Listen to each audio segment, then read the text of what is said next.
So WaterCAN has welcomed the Presidency's National Water Action Plan and the creation of Watercom, but warns that South Africa needs action and not more promises. The organization says many of the proposed solutions have been discussed for years now, with the real challenge being poor implementation and a lack of accountability. WaterCAN is arguing Watercom can enforce deadlines, ensure transparent reporting, and hold institutions accountable. We take the conversation further now with WaterCAN Executive Director, that's Dr. Ferrial Adam. Thank you so much for your time. So, Dr. Adam, Watercom is now expected to drive implementation and enforce deadlines, particularly where water is concerned. But we've seen all these ambitious plans before, just that have not also translated into reliable water services. Just what concrete mechanisms should be put in place to ensure that Watercom itself is held accountable when deadlines are missed or targets are not met?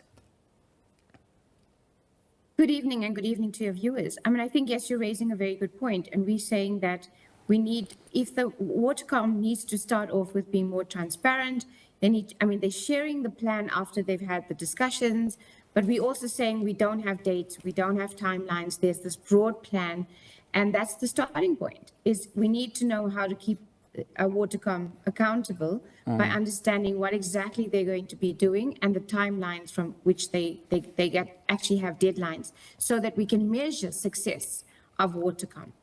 Yeah, so you say no dates and no timelines have been delivered or made clear at this stage. Talk to us about some of the engagements that happened prior to this. So there was no real engagements with civil society, as far as I know. I think, as you know, the president had set up the National Water Crisis Committee, and from that, this is what was born out of that, which is now the Watercom Committee. And there was no consultations with any other sector besides government at this point. And then, of course, trying to bring in private sector so that they could cover some of the issues that we have to deal with. Yeah, and for Watercom to be able to successfully execute its mandate, I'm assuming that here we're going to need all hands on deck. Talk to us about the greater complexities of the work of the Watercom at this stage to try and ensure that, they bridge the gap and make sure that people actually have sustainable water supply. So that's part of the issues. The feeling is that Watercom is actually speaking within an echo chamber. And they've excluded other groups like a private sector and civil society. And I think that for any kind of water and sanitation solutions, to find solutions that we need capable public institutions, we need responsible private sector partnerships, and then we also need an empowered civil society. Let's be honest. For the last while, it's a lot of civil society that's been monitoring, reporting, keeping track of budgets, making sure that municipalities actually do something. The other thing that I think is missing within the plan is that it looks at water at a very technocratic and investment kind of position, rather than looking at water as a human right and remembering to bring in the people into this whole equation. And speaking of people that will be brought into this equation, you have also called for communities to play a meaningful oversight sort of role. Just what would that role look like in real time, particularly in communities that are already facing water shortages? And how can the residents be empowered to hold municipalities accountable?